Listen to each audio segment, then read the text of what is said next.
My guest for the morning, Alex Afenyo Marking, is to my immediate left. He is a member of parliament for Futu and also he's a legal practitioner. Thanks for joining me, Alex. All right. And Joseph Nia Adekoka, he's NDC's chairman for Greater Accra. He's been contested by some known individuals for the position. Mainly, one person can pinpoint though is Henry Manley Spain. How are you? Thank you. Both of them are also businessmen as well. How are you? I'm good. All right, so today we'll be talking now about education, and in the course of this whole discussion, we'll be joined by a former Director General of the Ghana Education Service in Suanyama, and we'll be discussing the subject of decay in, perceived decay in Ghana's senior high schools, because the result of the West African School Certificate examinations have not been too good from the West African Examination Council. And what can we attribute these to? But first, we have to talk on the subject of the grievances that POTAC, that is the Polytechnic Teachers Association of Ghana, and UTAC, the version in their university, seem to have with the Ghana Education Service, the Ministry of Education more, and government as a whole. So I have to start with you. Currently, we're told, we just spoke to POTAC President James Dogra, who seemed to have said they are entering a second year of a crunch meeting, and it seems that government's earlier decision about establishing a research fund, and for which they will need to access, and so scrapping the book and research allowance will not come to fruition after all. Roland, I don't want to politicize the matter, because I mean, any government would face challenges on the labor front, and obviously it is expected that government would have to show leadership. Therefore, without, criticizing government directly for, not being proactive enough, I think that the Professor Nana Jane Opoku-Agyeman, I mean, has been around for some time. She been an educationist. She was at the university vice chancellor. She has advisors who can help her put things, in place. I expect government to show leadership, because you see, the whole academic calendar of the tertiary institutions are being disrupted. And who is there to suffer? The students.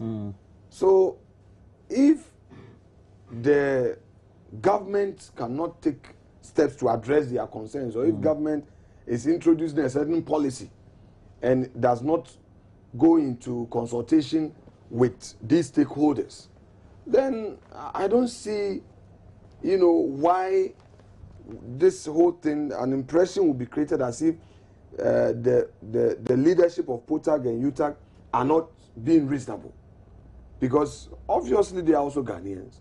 If you sit down with them and really demonstrate good faith, that look, these are the intentions for this, this policy that I'm introducing. I don't intend to vary your conditions of service to your peril or their disadvantage or whatever, detriment, but I want to streamline. Obviously, if you put your case across, it will be appreciated, but for this, go back and forth thing is not helping. So my advice to government this morning is that it must be proactive. It must approach the leadership of these organizations with a very sincere mind and very transparent, so that some trust could be there. Because if you go into negotiations and the other party looks at you with suspicion, you obviously are going to hit the rock. You can't make any headway. And it's the Ghanaian public, the Ghanaian students who will suffer. I recall somewhere 2013 when the doctors, the strike by Kolebu doctors and other health workers, joined. It got to a point. It became a media war. Government creating the impression that these are not patriotic Ghanaians. They don't care about the health of the people. I mean, I don't want us to get through that bad partisan, approach, to solving a national problem. Because if it gets there, if government does not take care and it begins to start this media war, oh, it's their fault, they don't care, they don't want, then it becomes political and they will not get any sympathy. So I'm urging government not to repeat that 2013 mistake where doctors were being attacked by government spokespersons here and there. But they should be very, proactive in dealing with this. Time is of the essence here. We are now ending August. The university, the calendar was to begin somewhere first week in August. Now I'm told that there's a new arrangement for reopening. At least it should not go beyond August. And if it will not go beyond August, it will depend on how government will swiftly address the concerns that these our dear professors or teachers have raised, so that there will be a lasting solution. Roland, let me say good morning to your esteemed viewers.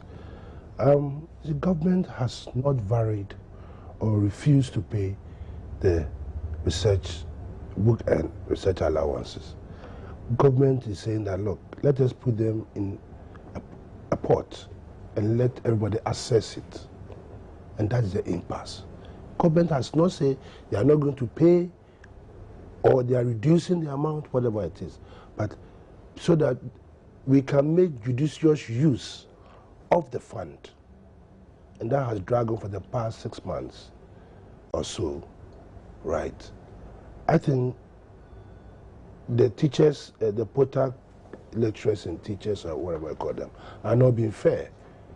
Are not being fair. They have been negotiating. Mr. Coker, if you and your kind, you take this very position and this very posture. I don't like the way you're kind. Yes. Okay. And then you make you take this very posture and you make some of these comments. Is it not also because, well, a very well-intended policy directive was taken without the involvement of those who would be beneficiaries? I don't believe so. Before the government came out with this policy, there has been a lot of negotiation. Well, that's what they say. Yeah. But the first time we heard about this very announcement of the establishment of a research fund, I believe it was in the budget or something like that, before Parliament. But before and it was captured widely across the media space. But before it will go into the budget, discussions have taken place, the amount determined. It cannot just go in the budget without. And he rightly said, the impression. Yeah, he rightly said that the professor, that the Minister of Education, comes from the stock of the academia. So at least she knows. You see, sometimes people don't want change.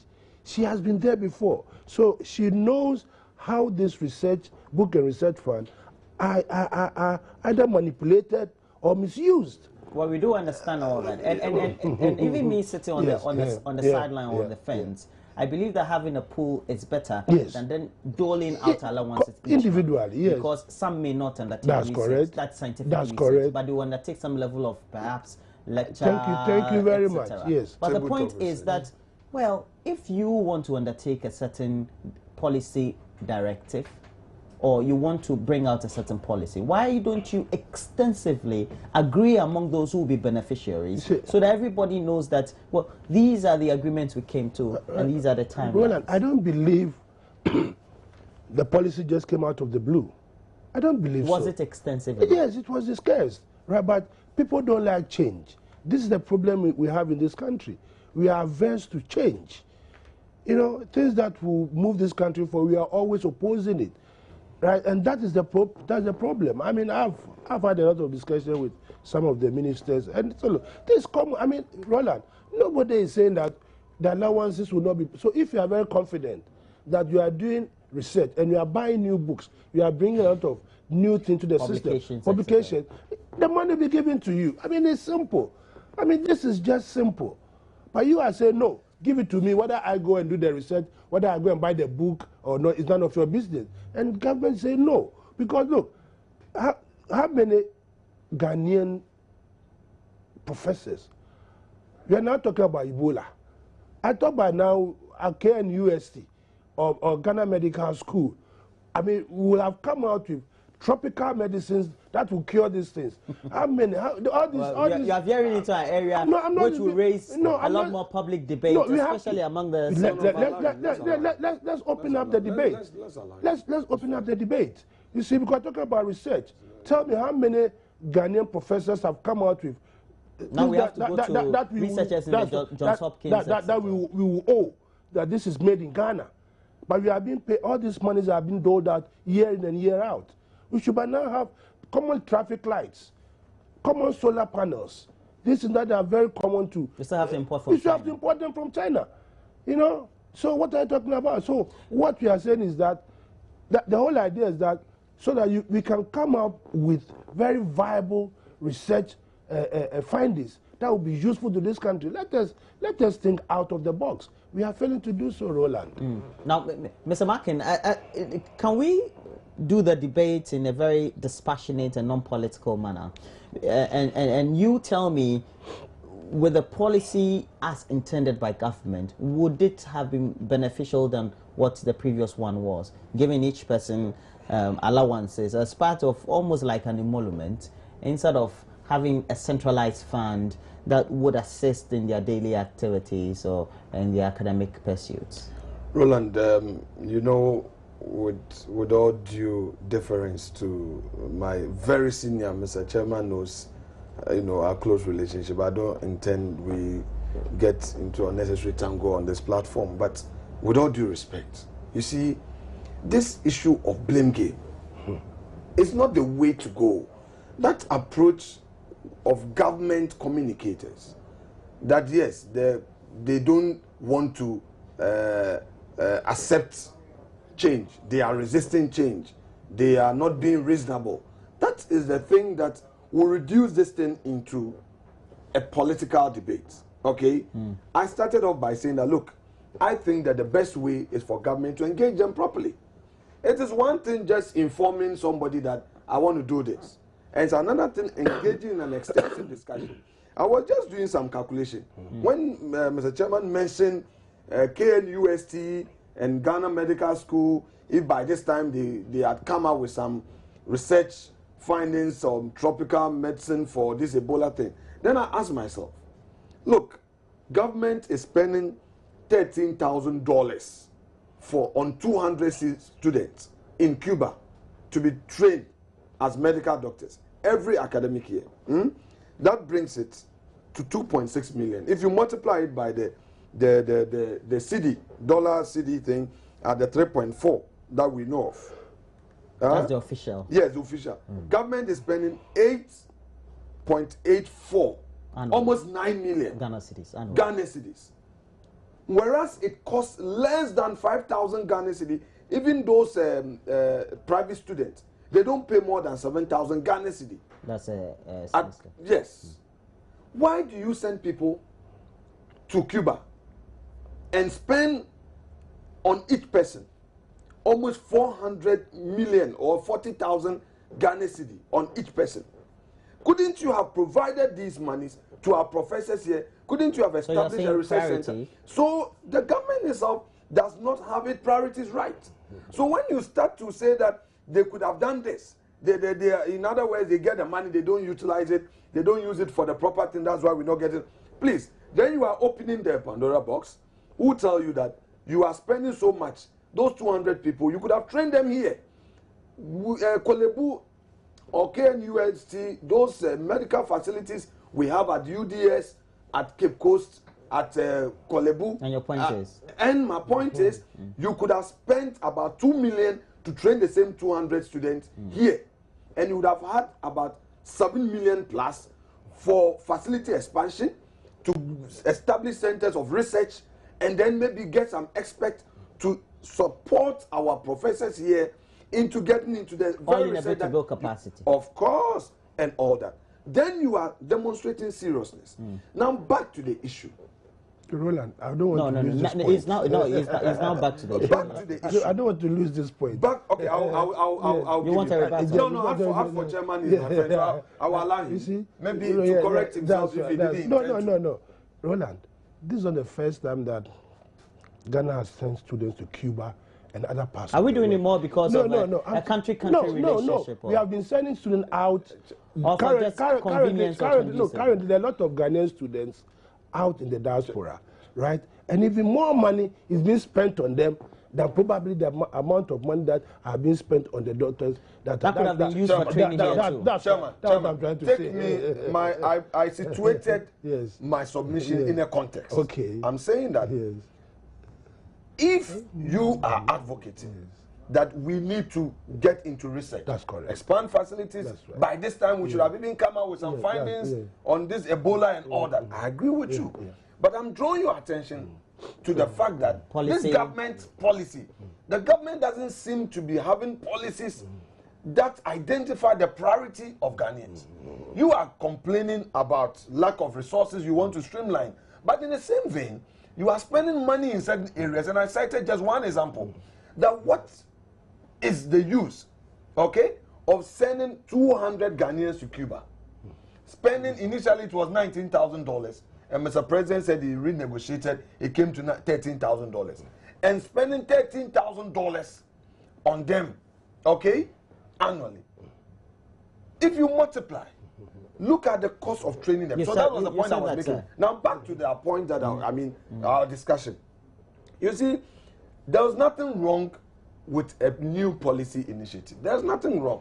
After all, government is there to ensure judicious use of the state's resources. That I agree.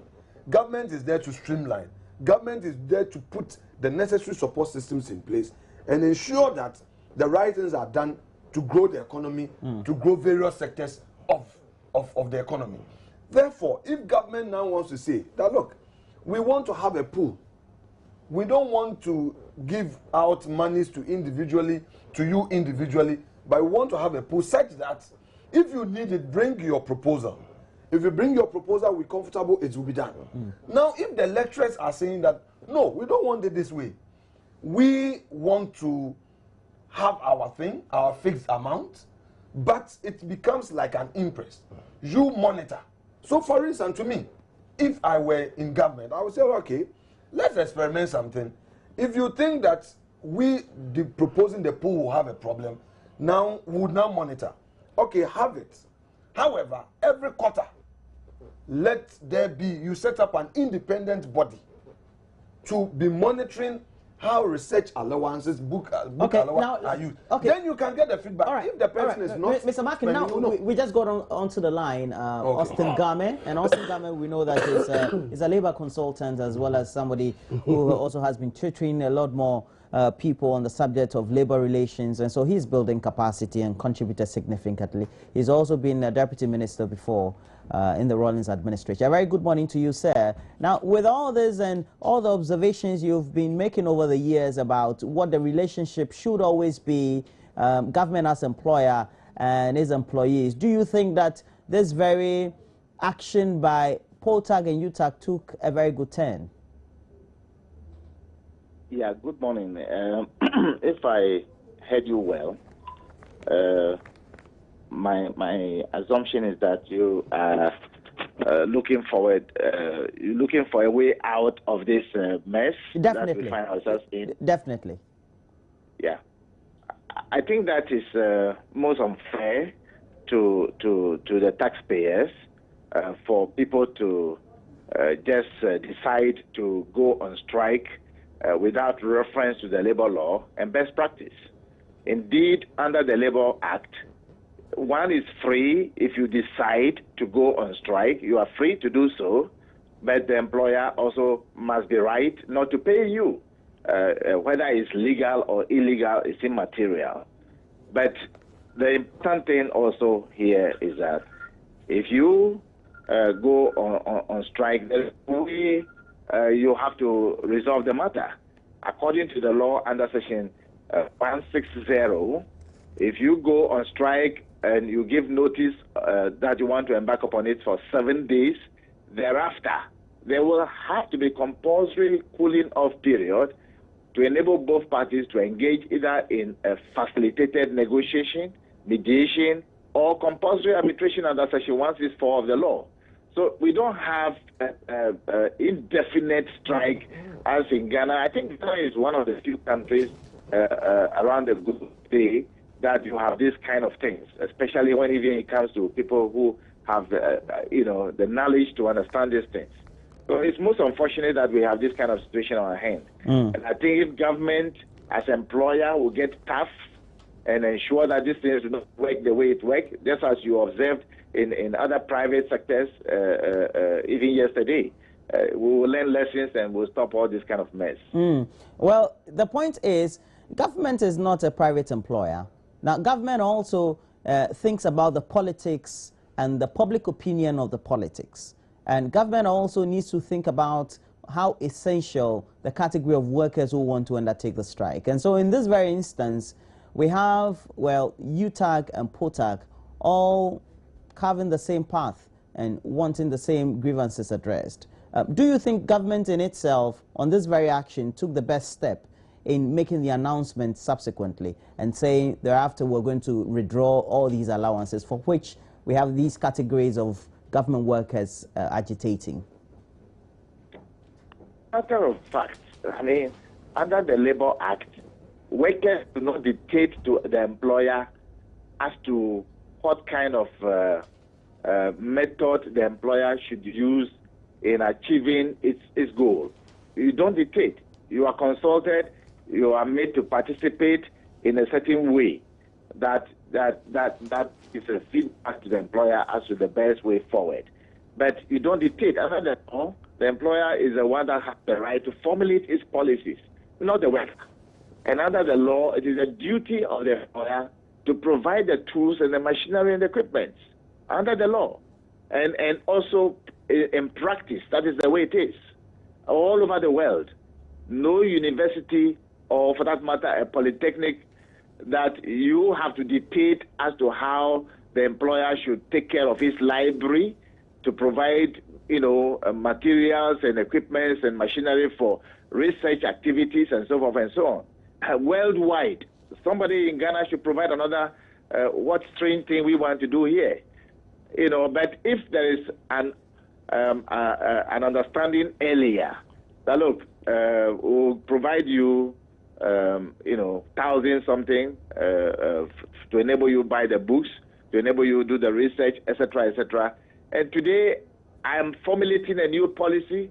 You don't have to redirect me back to anything. I mean, it's not proper. And I wish there is a forum where these things can be discussed face to face, so we all find a way out. Because it's not like public service, so government will have no say. It's taxpayers' money. You and the colleagues who are sitting in the studio there having this conversation, and myself, we are all taxpayers. And it's our money that is used to take care of these things. So we cannot just sit aloof and say that it's government and that's public opinion. What is public opinion here? I can guarantee you, if you do it well, the public opinion will sway onto your side, because it's not everybody who belongs to NDC and NPP. There are swing voters, there are individuals who think differently from these kind of things. So now, according to the monitoring of the media reports this morning, government seemed to have finally agreed to pay the controversial book and research allowance arrears owed the university and polytechnic lecturers. And the question now they want to go and answer in today's negotiations is whether they would want the research fund exist side by side with the research allowance. That's almost like paying double for something that could have been simplified for everybody. I don't think it will work that way. What might happen, and I hold the view also, that both UTAG and POTAG, they have earned the 2013-2014 book allowance, research, whatever it is. It has been earned already. It will be unfair for government not to pay them that. Whatever arrangement that will be made to pay them, I support 100% that arrangement. So I'm elated as I was listening to you and your Mr. earlier, you were talking about it. I got happy and elated that they will arrange to pay that money. I'm not against it, but moving forward, I do not think it will make any economic sense for government to continue to have the established research fund out of which books and things can be obtained, materials and other equipment can be obtained. At the same time, paying them that money to amount to double payment. And I don't think any audit group will allow that in this country. If they do, I think it will be an amazing thing to hear. It will not, I don't think it should happen. And no reasonable, group of people in this country to support any such thing. Okay. That is it. Thank you very much, Austin Game. Is a labor consultant and also with Game and Game Academy of Mediation, and helping us with all these thoughts and always expressively trying to interpret the labor law for all to understand. The point is that, Mr. Adekoka, in reality, it doesn't work that way. Yeah, but he agrees.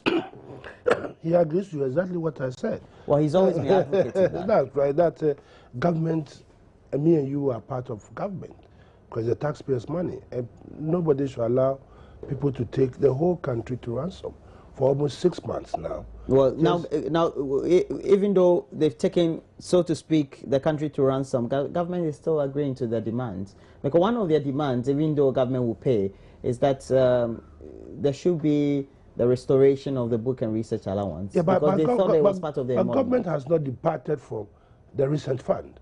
No, government has not departed from it, right? That's what we are saying. Okay, if you are saying that the book and research fund is part of your what do you call it?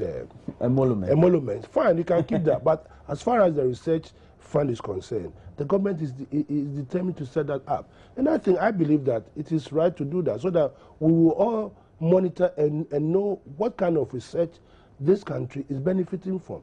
Otherwise, we sit here and my brother will start calculating Cuba and that kind of thing. But that's not the issue. The Cuba one and all those these are scholarship over the years. A lot of Ghanaians have gone to Cuba to go and study. A lot of them have gone to the US, Russia, all over the world. Right? We cannot the benefit after that, right? Cannot be quantified. We benefit immensely from their services. So you want us to go back to okay, all right.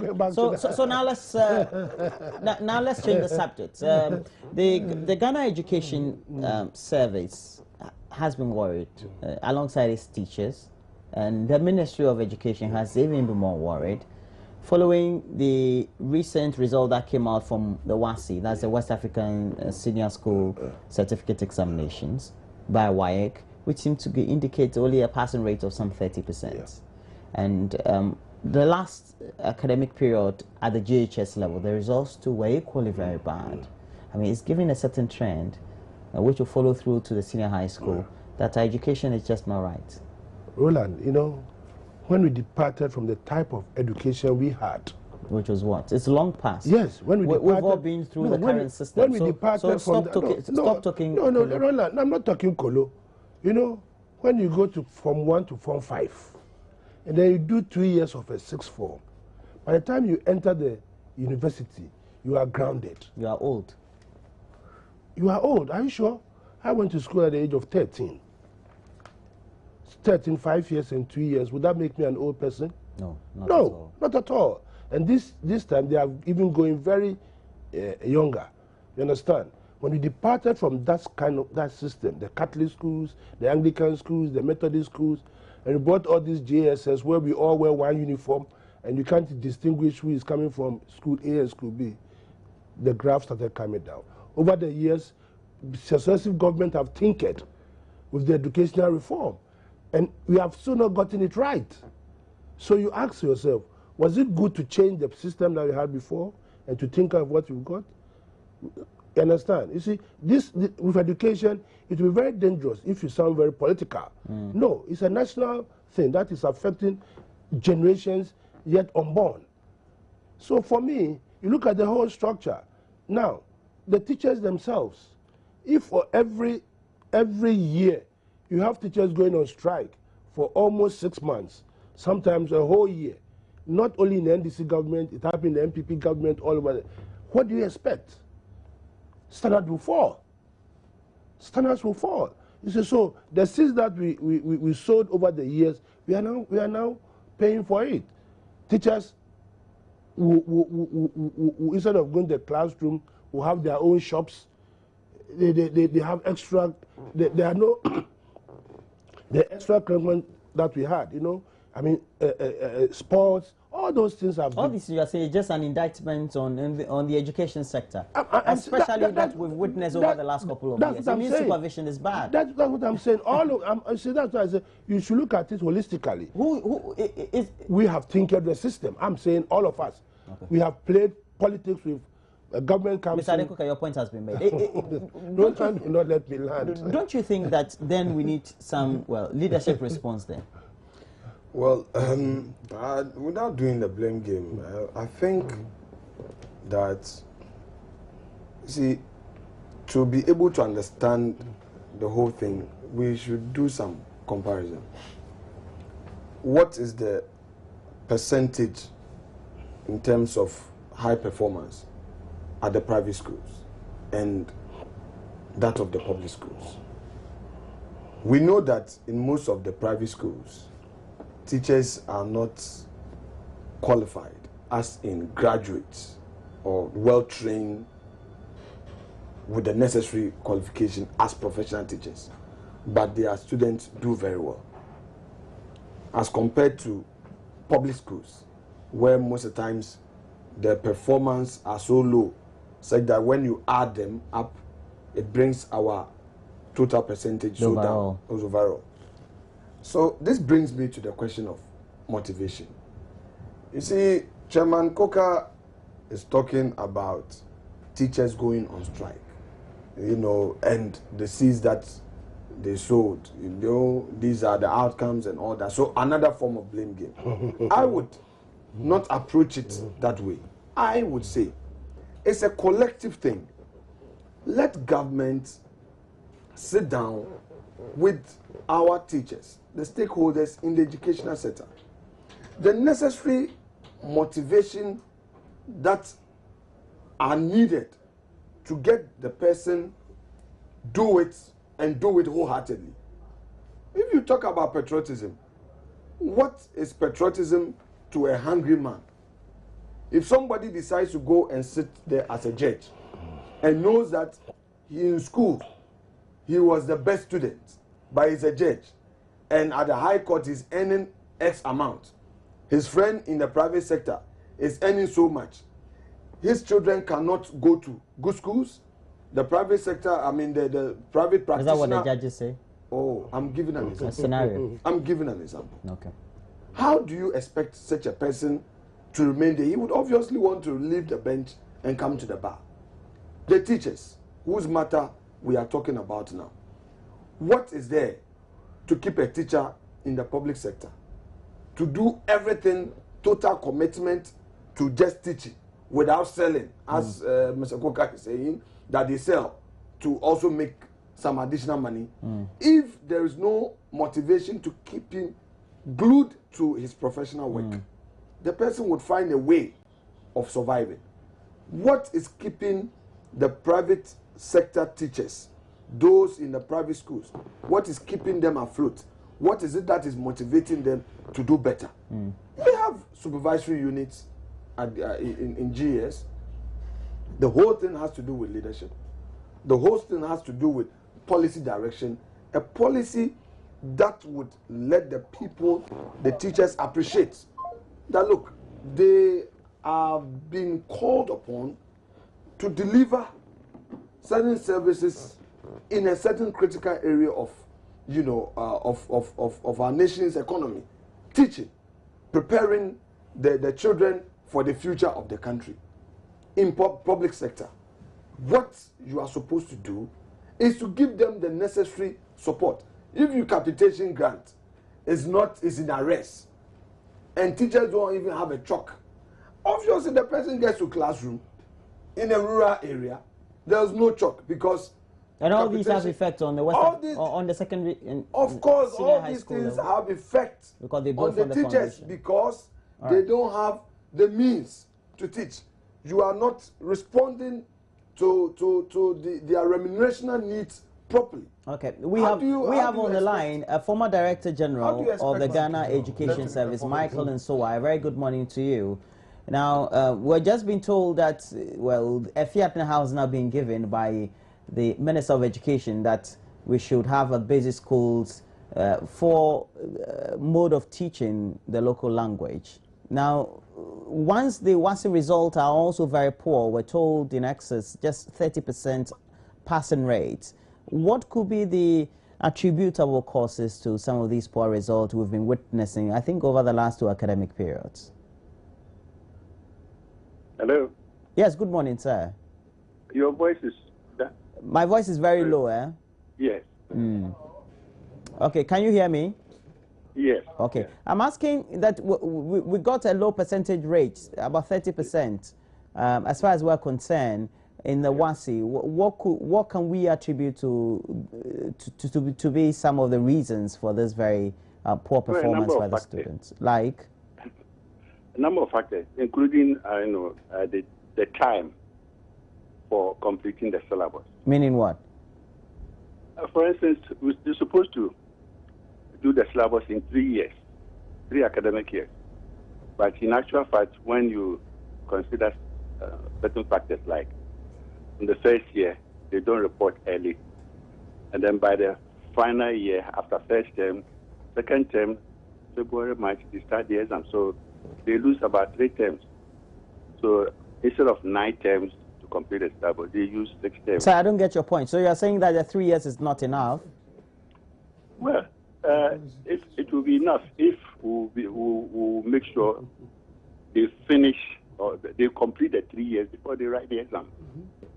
If they don't, and the syllabus which has been prepared to last 3 years, and they can only use 2 years or 2 years and a term, 7 terms, that will... Okay. Mr. Nsowa, you've been at the helm of the Ghana Education Service before. Let me ask you, how does it come about that for a syllabus as well as a time period of academic years which has been used consistently over the years of 3 years to produce meaningful graduates for this very country now becomes very much unproductive? And you make all these attributions about the time period not enough. Yes.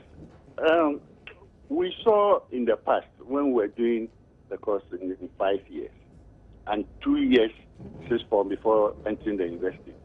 Certainly the students were matured and they were well grounded, and that's why even in the university they had to do only 3 years. Now we're talking about 3 years, from 7 years to 3 years. Certainly there will be challenges. There will be challenges from 7 years to 3 years. Okay, you'll be on the line because this very position that you seem to have stated seem to have also been reiterated by one of my guests here, Ade Koka. You're very familiar with him? Ade, oh, okay. I know Ade Koka. All right, so you comment on that, and you were advocating this 2 5-year period. Exactly. What I said at the beginning. I'm not an advocate. No. Oh, not you, sir. Just be on the line, sir. We'll get back to you. Yeah, exactly what my brother there is saying is that when the 7-year period, you come out well grounded, and now you are doing what, 6 years? How can you achieve what the figures that you want to achieve? So for me, I think this morning I've been vindicated, and I want to say thank you very much to Mr. Nsowo for really appreciating what I said earlier on. Okay. Which is not government policy. Your view, no, because I'm coming. If the government has no, but he's not stating government. No, I'm not stating government. No, I'm saying that what he's been vindicated because this is his private view, okay? That's his advocacy. That's very well. But what Mr. Nsowa said, if you look at it, if government has a policy, you've developed a program to be completed in 3 years, and students are using 2 years, more or less, 6 terms instead of 9 terms. You put your learners to stress, and what is there? What is the policy of government? Because government has allowed that to happen. It is because I think you've made you are a communicator. You should take it up. Mr. Nsowa. Hello, Mr. Nsowa.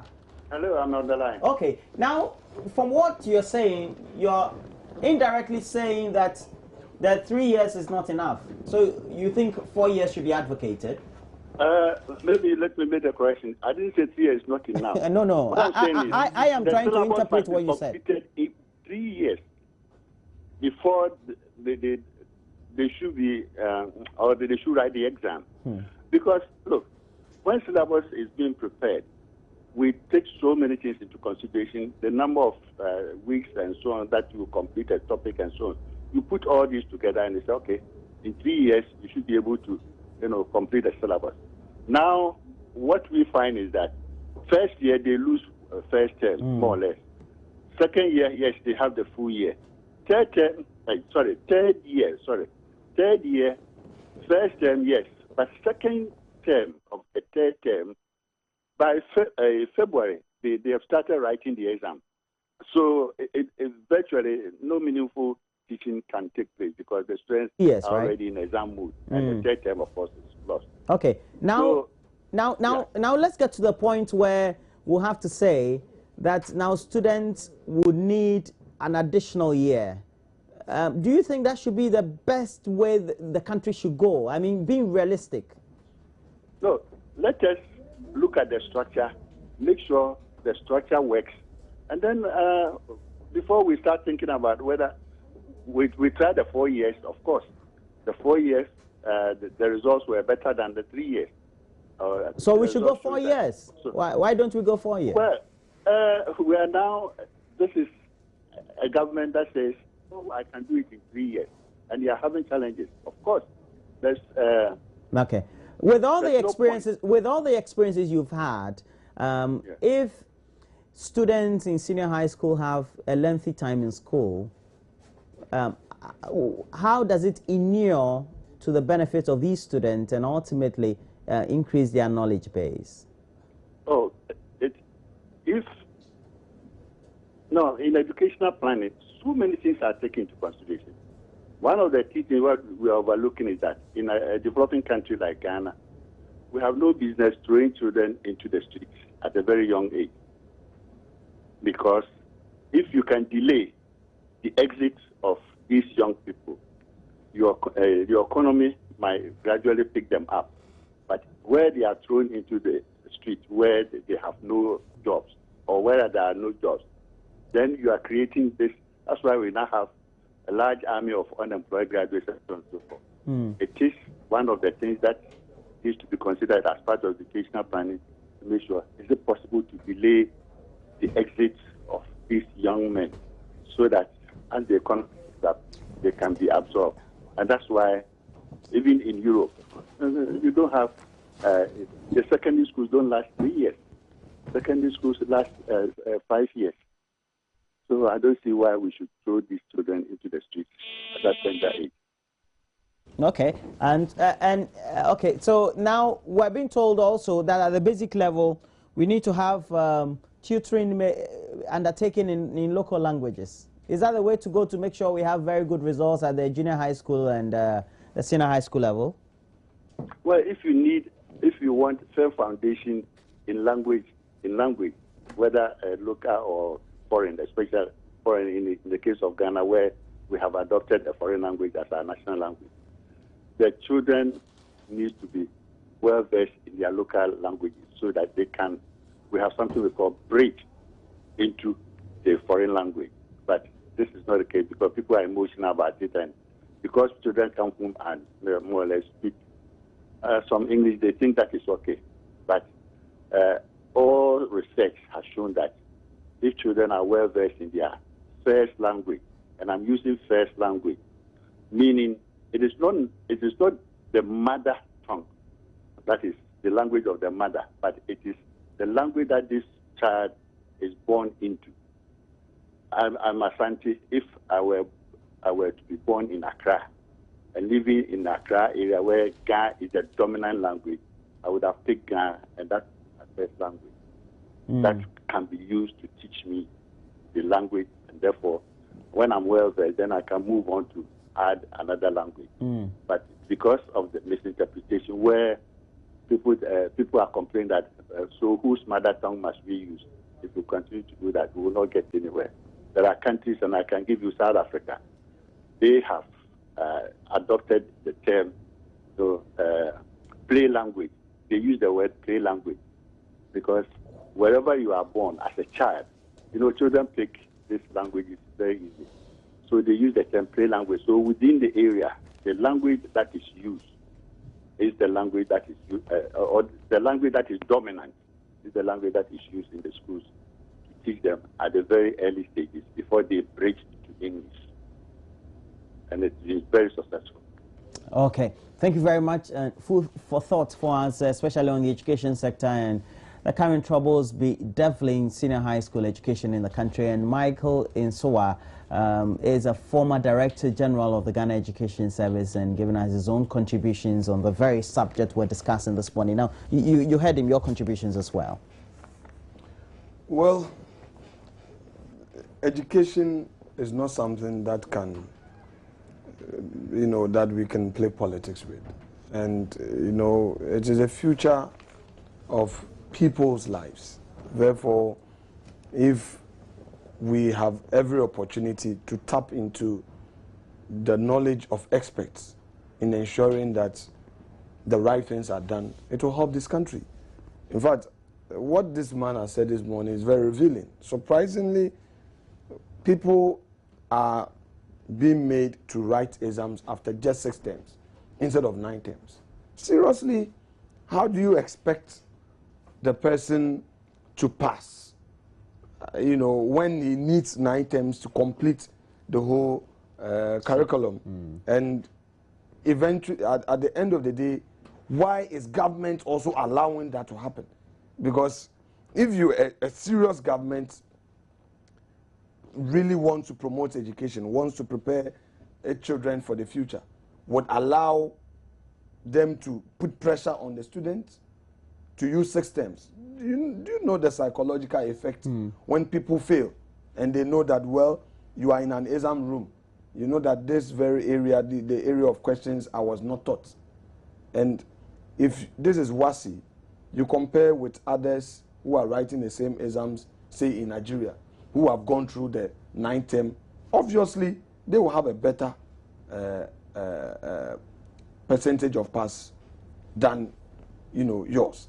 So I think that from what he has just told us, it's for the Ministry of Education to immediately take steps to ensure that no student in this country writes WASI unless the person has completed the 9th term, as required by the curriculum. And then again, he also raised an important thing. That time that because he said first term, it's almost gone. It's almost. I mean, why that? If you by the time you report to school and the schools exactly, tend to, that thing must be cured.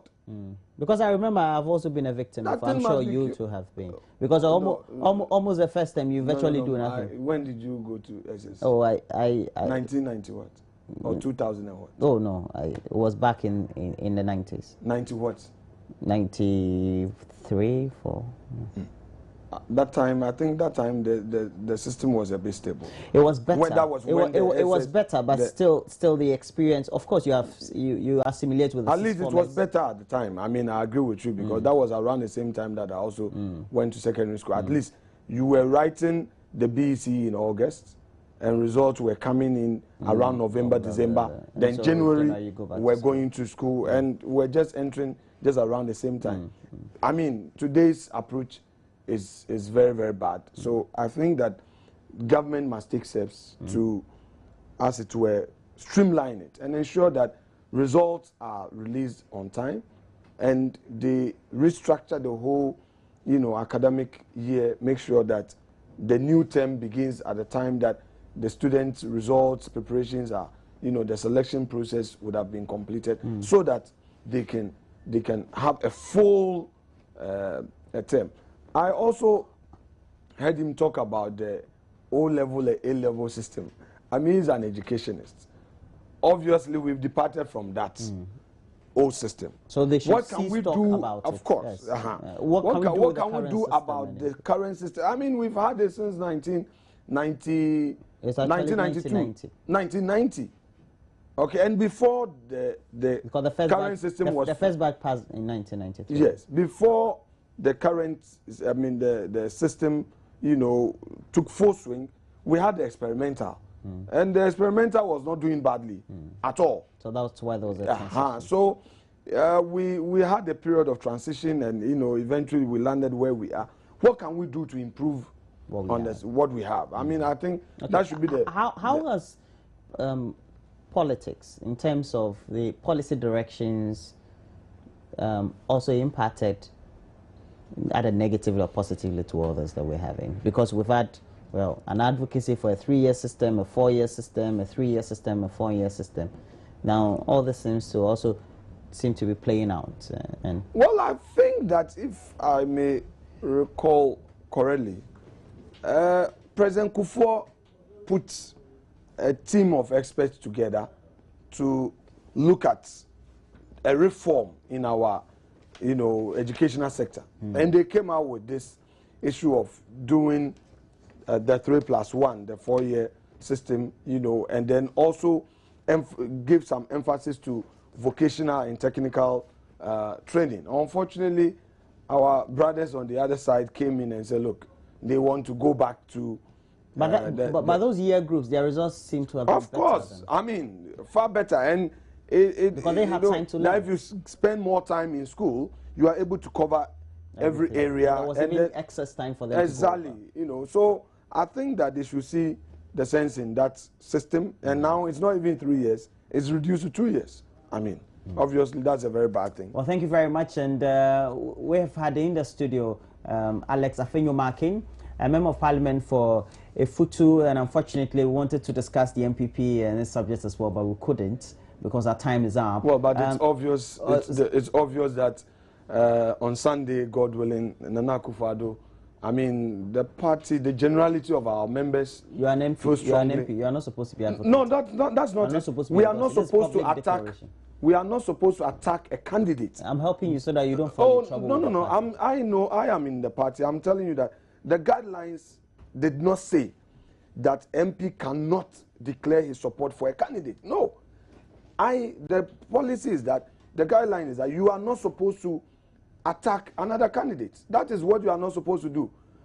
Okay, when Mr. Afoko and Kobne Japan were, MPs were declaring support for them. So you are declaring for who? Not that I'm declaring. The masses are saying. That's just semantics. The masses are saying. They are supporting. The masses, including my very good self, we are saying that, given the situation, Nana Akufo-Addo stands tall. Right. And he's the man to rescue power for us come 2016. It is not that Nana Addo did not win 2012. It's our lack of vigilance that caused us. This is a current affairs program. That caused us. When we close from here, God willing, I'll let the marketers surcharge you. This advert. It's not an advert. I mean, it's a newspaper review. They'll surcharge you so for 3 minutes of advert you've done. Sunday we'll We've get had in the studio Alex Afenyo-Markin, a member of Parliament for Efutu. He was also joined by Joseph Niadekoka. Apparently, had to leave to go and do some other things in town. And he's the chairman for NDC Greater Accra. And that was very mischievous of you. That's it for AM Talk.